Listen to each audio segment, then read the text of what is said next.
Welcome back to Boilers and Beyond. I'm your host, Jordan Jones. We're still in the middle of the busiest stretch of the year in Purdue athletics. We've got football wrapping up their shortened season, and we've got basketball, getting started now, 2 weeks into their season. And this past week, Boilermaker football suffered its fourth consecutive defeat on Saturday, falling 37-27 to Nebraska.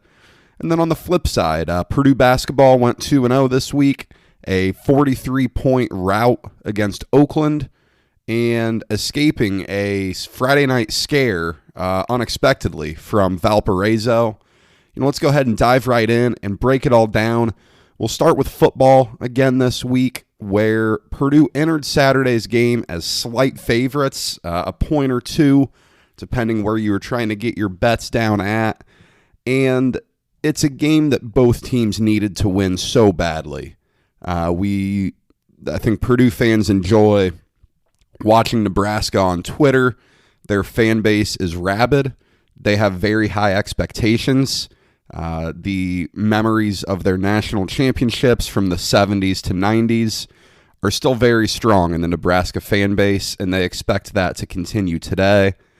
And a 1-4 start after back-to-back disappointing years, kicking off the Scott Frost era, people weren't happy in Lincoln. And in Purdue's case, a 2-0 start before three straight, all close losses, but three straight losses nonetheless. Both teams needed a win to really get their programs and the fan bases back in the right mindset. And for Purdue, the struggle started right away. Boilermakers get the ball first after just one first down. Purdue gets their punt blocked, and it was incredibly easily blocked. Nebraska gets the ball at the 1 yard line then and pounds it in for a touchdown. And it really felt like before you knew it, Nebraska's up 17-0 in this game, and it didn't feel like there was any way Purdue was going to win. The Boilers did fight back a little bit. I never felt that Purdue was going to win the game, but they fought back. They cut it. It was 27-13 at half. Purdue made it a 34-27 game late, and the most frustrating part of the game comes with that 34-27 score. Nebraska is on a 2nd and 21, and incomplete pass, but Dedrick Mackey blows up a receiver a couple seconds after the ball falls incomplete. That's a personal foul, unnecessary roughness on the Boilermaker corner. Gives Nebraska a first down when they would have been facing a 3rd and 21. That drive leads to a field goal, seals Purdue's fate, and the Boilers lose 4 games in a row.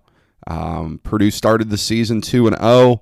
The 24-20 win over Iowa back on October 24th just feels like it was so long ago now, when it's been a month and a half. They beat Illinois, a game where Purdue didn't play all that well, but you beat a team that you consider a rival. You bring a trophy back to West Lafayette, and now with 4 straight losses, I'm not sure that Purdue fans have been this disappointed in football since the Darrell Hazel era ended. Just a really, really tough 2020 season for Purdue, and now we're staring at Indiana up next and a potential crossover game. Who knows who that's going to be against, but this is just really tough for Purdue. A few takeaways from this game. Number one, the lack of discipline. 11 penalties for 126 yards is ridiculous. You're a 2-3 team. What's going on here? There is no excuse to commit 126 yards of penalties. 3 personal fouls in this game. 2 of them on Dedrick Mackey. That's one of your most experienced, probably your most experienced starting defensive back, and he's picking up 2 personal fouls in this one. And neither of them were smart. One is in the end zone after Nebraska pounds in a touchdown. The other is an incredibly late hit. This game got really chippy for no apparent reason. The announcers on Big Ten Network were very into that topic, and they refer to it as a rivalry. It's not a rivalry. It's Purdue-Nebraska. They've played like less than 10 times in the history of the sport.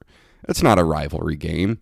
Tons of pushing and shoving, chirping from both sides. And if you're a Purdue fan, looking at the team coming out and committing all these penalties, what does that come back to? It's the coaching. It's absolutely the coaching. And it's not just Jeff Brom. It goes down to the position coaches. Jeff Brom brought up this week that he was more active in the defense and the special teams than he normally is in a week of practice leading up to a game. That's not a good thing. Your head coach shouldn't be actively involved in coaching all three areas of your team in practice. That's a big problem. It's good that Purdue came out with some swagger and a chip on their shoulder and was ready to play, but, coming out with energy and committing 11 penalties for 126 yards are two different things. And if you're Purdue, that has to stop. And, I don't expect Purdue to beat Indiana next weekend, but if you're looking for something to monitor to see if there's any improvement here, let's take a look at those penalties and see how many bad penalties Purdue commits. Another thing, the special teams issues are probably beyond repair at this point. We've seen 3 straight games where Purdue's special teams has had serious issues that have led to costing Purdue the game. It hasn't been single-handedly, but at Minnesota, you have a kick blocked and you have a short field goal missed. Against Rutgers, you have a kick return touchdown where Aaron Cruikshank wasn't even touched in his 100-yard kick return. And then this week, the punting game just has so many issues.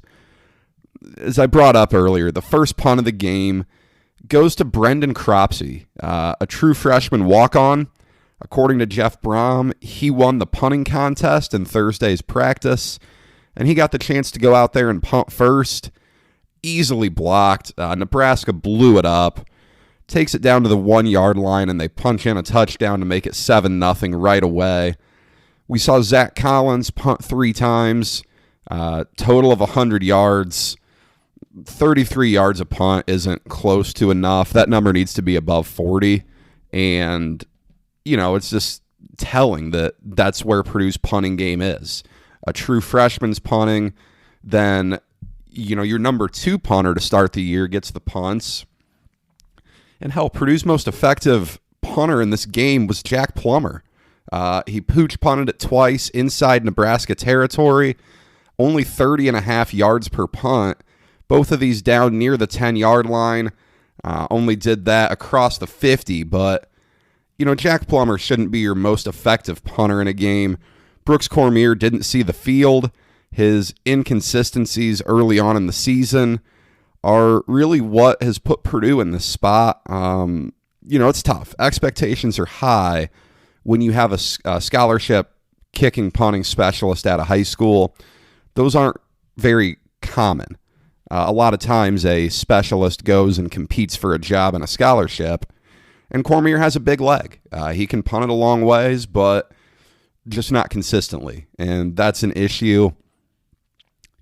Elsewhere in the special teams game, we saw TJ Sheffield had his best kick return performance of the season, 41-yard return.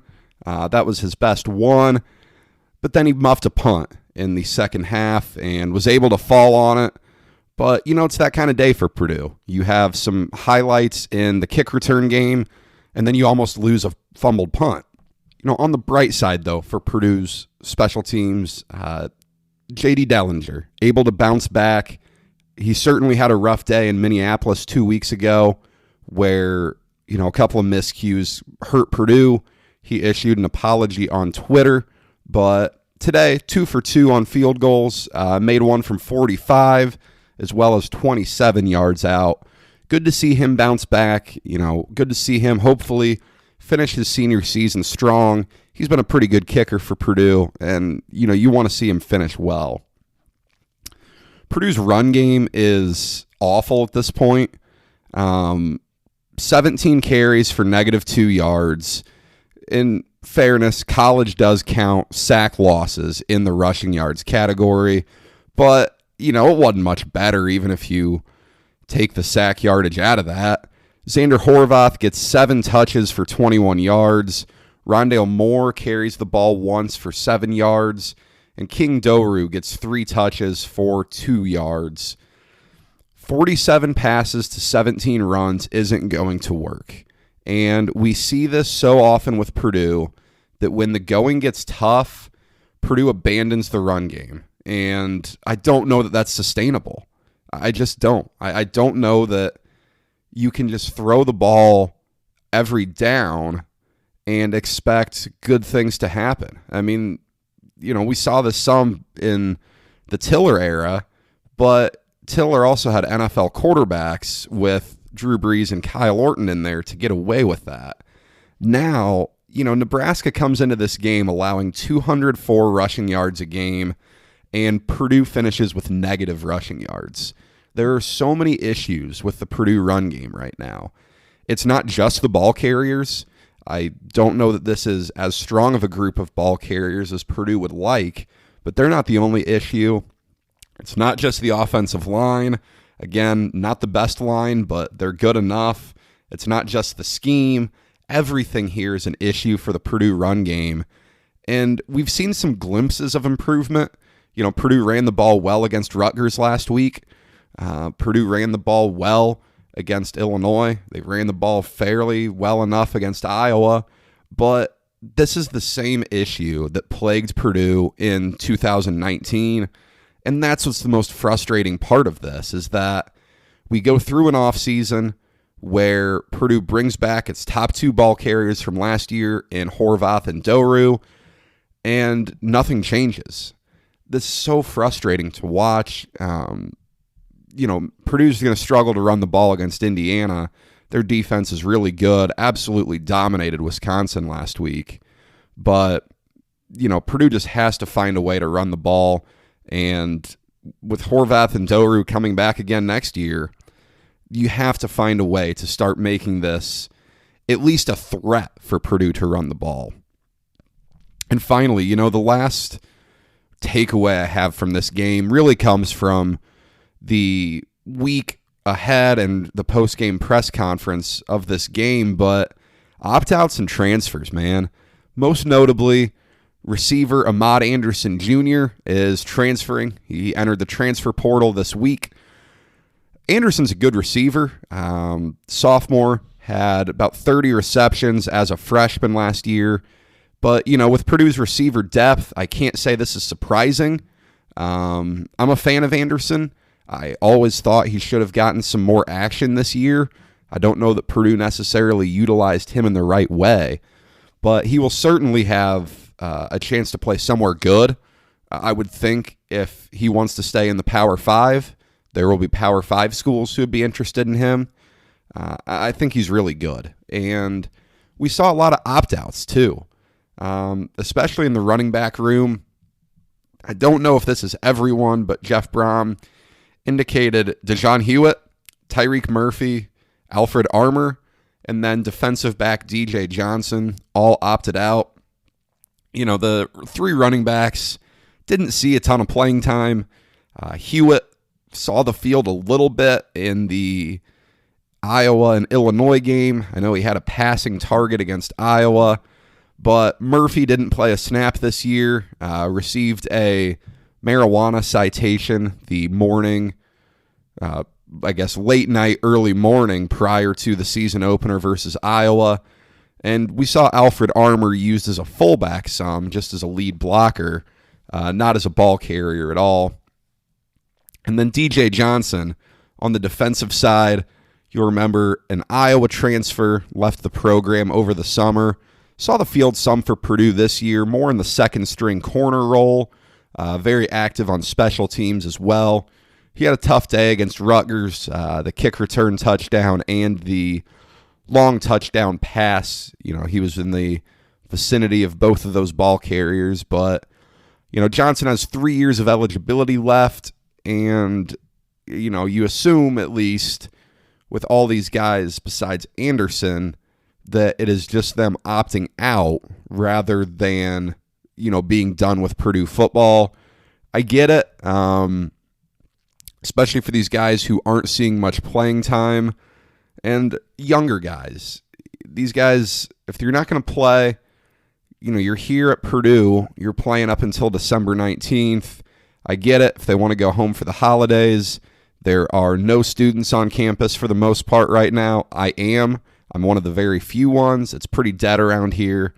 But, it's just tough because it isn't something that's going on at programs that are having successful seasons. And Purdue certainly is not having a successful season. What's that locker room like right now? I don't really know, but it certainly is a little bit concerning, at least from the outside looking in. I don't really know how concerning it actually should be. But where does Purdue go from here? This season has been incredibly disappointing. The Old Oak and Bucket game is on Saturday in Bloomington, 3:30 kickoff. IU's pushing towards getting back in the top 10. They had a great 14-6 win at Wisconsin. Certainly does not help that they're on their backup quarterback now in Jack Tuttle after Michael Penix tore his ACL in their game against Maryland, out for the season. They've got a great defense. Purdue's going to have its hands full there. And now we're just at a point where morale is so low. The message boards, for those who are into reading the message boards on goldenblack.com, just miserable. Fans are not happy at all. The championship week extra game, it's going to be there. Purdue's going to play. I don't know who they'll play. It'll be someone not very good. It'll be a lower level team from the Big Ten East. I think a lot of fans would rather just shut it down and not play that game, but, they're going to play. And I think, what are we going to see now from assistant coaches? That's an interesting area to watch because Bob Diaco, and this is discussed every week, this is on Twitter nonstop during games. He hasn't delivered to the level Purdue was hoping. He does have a 2-year contract. What's that going to look like? Special teams coordinator Marty Biaggi. Not much going well there. Purdue's on their 4th special teams coordinator in the 4 years under Jeff Brom. Is it going to be 5-5 next year? That's the only question at this point. Brom just sounds dejected in his media sessions. It's just obvious that not much is going well for this team right now. We will see if there's any fight left in them. Somehow Purdue has to try to finish with some momentum, but it's going to be very difficult to do that against a good Indiana team, and then who knows what that crossover game is going to look like. On the flip side now, to get in the little more positive discussion, 2 wins this week for Matt Painter's basketball team. Tuesday afternoon, Purdue 93, Oakland 50, a blowout win for the Boilermakers. And then Friday night, Purdue 68, Valparaiso 61, a very interesting game that should not have been. A little bit of a discussion on each game here. The win against Oakland, we saw what Purdue's capable of when it's shooting very well. Purdue was 17 of 32 beyond the arc in that game. It was a huge day for the Northwest Indiana Boilermakers. Brandon Newman and Sasha Stefanovic with 21 and 20 points respectively. Newman 4 of 7 from long distance. Sasha Stefanovic 6 of 9. This is a game where everything was going in for Purdue. We even saw Jared Wolbrin and Matt Frost, a couple of walk-ons, get in the game late, knock down some threes. And Purdue did a nice job of shutting down Oakland in this one. The Golden Grizzlies had taken Michigan to overtime the night before, 2 days prior in Ann Arbor. Purdue was ready to go, even though Oakland started the game well. Purdue really throttled them there late in the first half through the second half. Then Friday night, Purdue brings Valpo to Mackey Arena, and Purdue wasn't ready to play early on. It is worth noting, the Crusaders are an odd team, and they match up very interestingly with Purdue. Valpo's really small. Their biggest player, 6'9", 230, and they all can shoot. Their entire roster will step out and shoot, and we saw that be a problem for Purdue in the first half. Granted, Purdue didn't come to play. The offense was abysmal, trailed by 11 at the break. Valpo shot 50% from three in the first half. We saw their ability to have all five guys on the floor be a three-point threat. Travion Williams and Zach Edey really struggled to defend that. Matt Painter clearly indicated in his post-game press conference that Purdue wasn't ready to play, specifically pointing to Zach Edey there. Purdue didn't shoot free throws well, 65% in a game where I don't know that I'd ever seen that many fouls called in a game. Purdue could have capitalized a lot more there, but odd day on Friday, on a BTN triple header. We see Michigan State, Purdue, and Minnesota all have close games against mid-majors. Michigan State down at half against Detroit Mercy before coming back to win. Purdue with Valpo, and Minnesota really in a close one throughout with North Dakota. For Purdue, though, these were two very different games. Purdue was able to win them both, though. Purdue is 3-1. A few takeaways from this week. I'm probably going to end up saying this every week until they're back, but Eric Hunter and Jaden Ivey are crucial to this team. They have the ability to put the ball on the floor and go make a play, and that's really good for Purdue to have. Purdue is loaded with shooters right now. Newman is a strong shooter. Isaiah Thompson is a strong shooter. Sasha Stefanovic is one of the best shooters in the conference. Could probably make a case for him as the best shooter in the conference. And that doesn't even include Aaron Wheeler, Mason Gillis, Ethan Morton, who are all capable three-point shooters as well. But Hunter and Ivey can create off the bounce, and you can see it in the mid-range game. You can see it as they get to the rack. That's really good for Purdue's offense because you have two good bigs. Williams and Edey are good bigs who you can get the ball to and they can go get a bucket. You have three-point shooters surrounding those bigs. But if Hunter and Ivey can put the ball on the floor and go to the rack and create for other people outside of the motion offense that frees up a lot of shooters, that's huge for this team. We don't have a real timetable on either of them. It does sound like Eric Hunter is practicing again. Saw pictures of him in pregame warmups, whereas Jaden Ivey, not really sure there. Purdue certainly will be cautious with these two. That's a given. It is very early in an odd pandemic season, but getting them back will make this team a lot better. I mentioned this in the Valpo game recap, but free throw shooting is a problem. It wasn't a problem versus Oakland. Purdue goes 10 of 11 from the line. We saw this as a big problem last year with Purdue's team. They didn't shoot free throws well. And I don't want this to come off as a pointed criticism, but Travion Williams really needs to be better from the free throw line. 3 of 9 at the line against Valpo in a game where, he could have dominated. Valpo didn't have anyone big enough to guard him, and with doubling and his passing ability, you really expect him to be a really productive guy. But Williams shot in the 40s at the free throw line last year. Right now, through 4 games, obviously, just sitting at 43%. Look, when he's playing at his best, he's going to get fouled a lot. We saw this with Isaac Haas. We saw this with Caleb Swanigan. These guys get fouled a lot when you're playing your best at the 5 in a Purdue offense.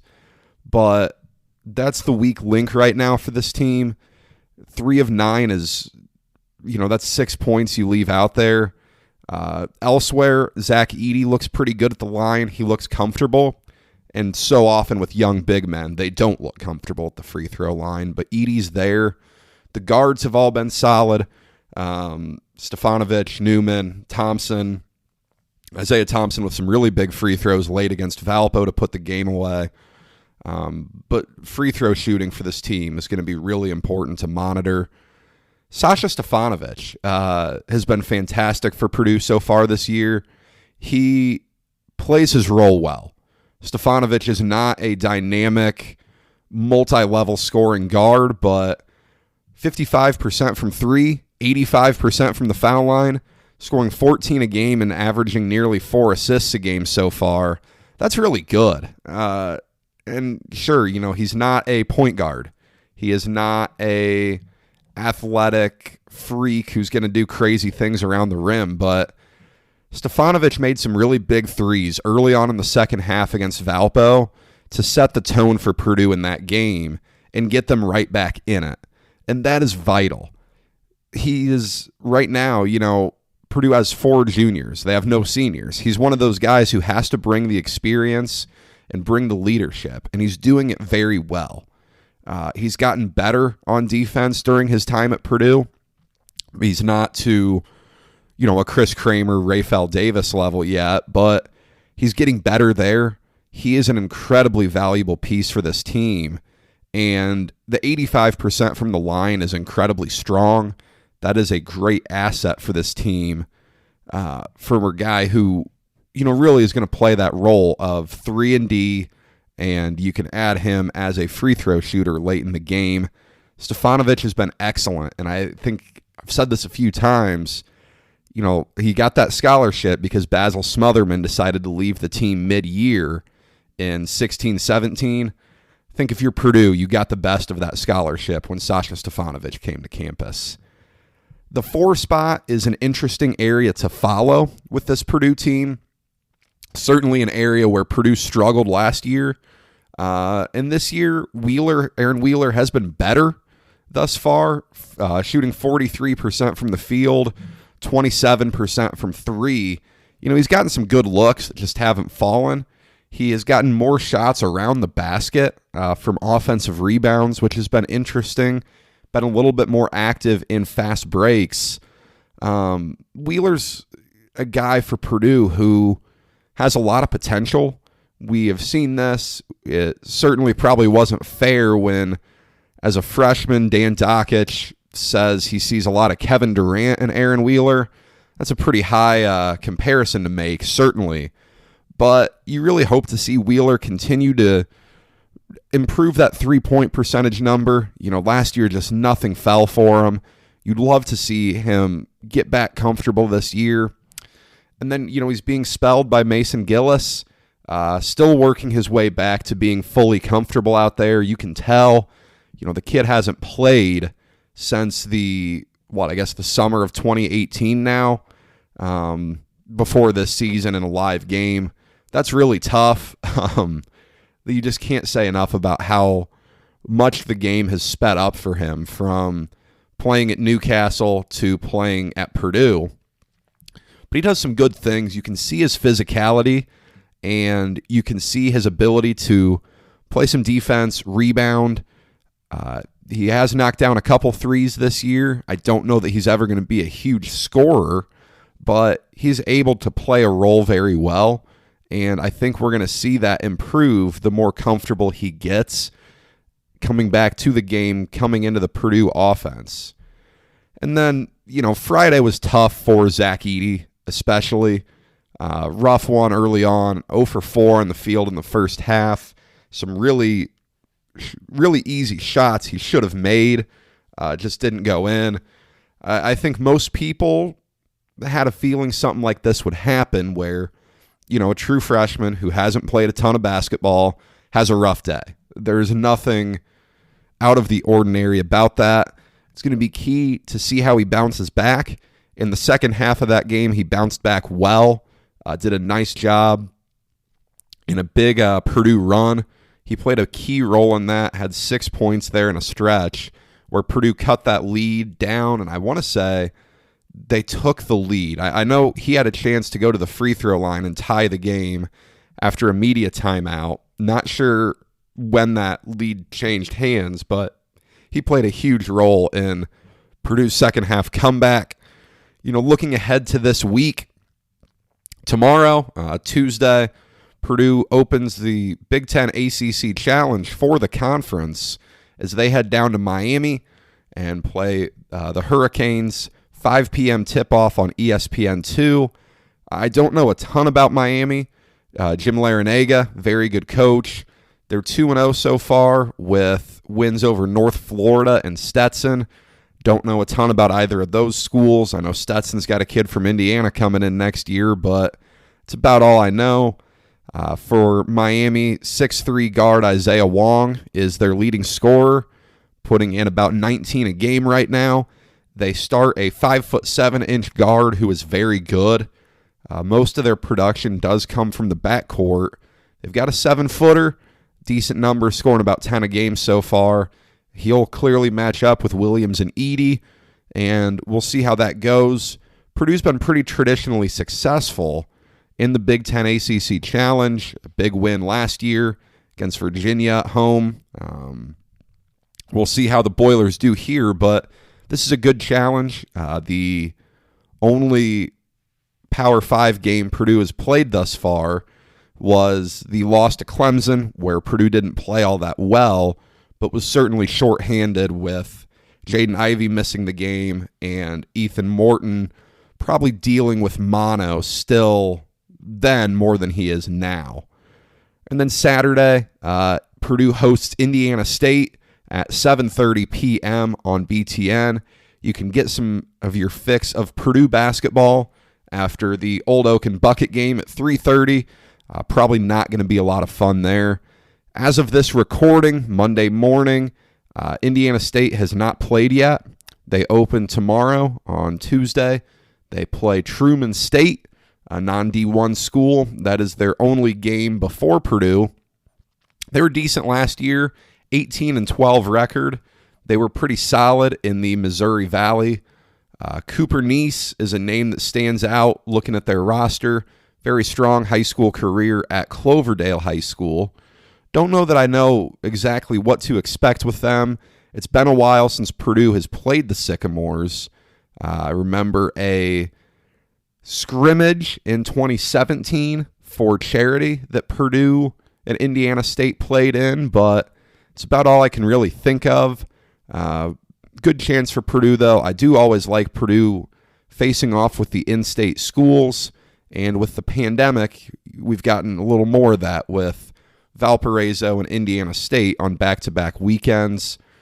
As a whole, the Big Ten ACC is going to be really fun to watch. Illinois at Duke is going to be a really good game. The Illini are a very good team. We've seen them kind of have some inconsistency early on in the year. They looked dominant in their first 2 wins, and then they nearly lost to Ohio U. Again, their style of play leads to some inconsistencies with how fast they move and how athletic they are. That run and gun style is going to lead to some inconsistencies. Tough loss to Baylor. Baylor certainly looked like the better team when they played in that marquee matchup, but overall, Illini are going to be really good. I think they're going to beat Duke and really, keep themselves in that top 10, top 5 picture. The other main big one, North Carolina versus Iowa up at Carver Hawkeye. So far, Iowa looks very good. This is going to be their first real challenge of the year. Luka Garza, fresh off of his Big Ten Player of the Year season last year, looks like he's well on his way back to that award. Spectacular stuff from him so far, scoring about 30 a game. North Carolina, not sure how good they are. Got to the Maui Invitational Final against Texas before losing. But this Hawkeye team, if there's one thing they've known to struggle with, it's playing defense. We'll see how they look against some better competition. Michigan State, Virginia. Not sure either team has been as consistent as they want to be so far, but the Spartans are going to be a solid team. Tom Izzo is going to have that team figured out very soon here. And then Indiana at Florida State. Second straight year, those two schools are playing in the Challenge. Hoosiers had an interesting Maui Invitational, dominant win over Providence, a abysmal loss to Texas before coming back and beating Stanford to close out their trip. It'll be interesting to follow that team this year. I don't know that I am super high or super low on them, but all of that certainly can change. We're only 4 games into the season. There is a lot of basketball to play. Programming note, Monday mornings we'll be uploading the show now, and Mondays at 4:30 p.m. on RootShare, I am live with former Purdue basketball players Chris Hartley and Bobby Buckets Riddell. We'll talk all things Boilermaker basketball, certainly 3 unique perspectives. Hartley out in California these days, Bobby Riddell doing the radio call for Boilermaker basketball on Learfield Sports, and I am a student doing the podcast, so interesting perspectives there. It's a fun time. You can ask questions live in the chat. Hang out with us. We'll discuss some hoops, and that's Mondays at 4:30 Eastern at rootshare.io. That's all I have for you today. Thank you for spending some time with me. It's another busy week. Boilermaker football, 2 Boilermaker basketball games. Get those remotes ready so you don't miss any of it. I'll be back next Monday with more thoughts and analysis, but until then, enjoy the holiday season.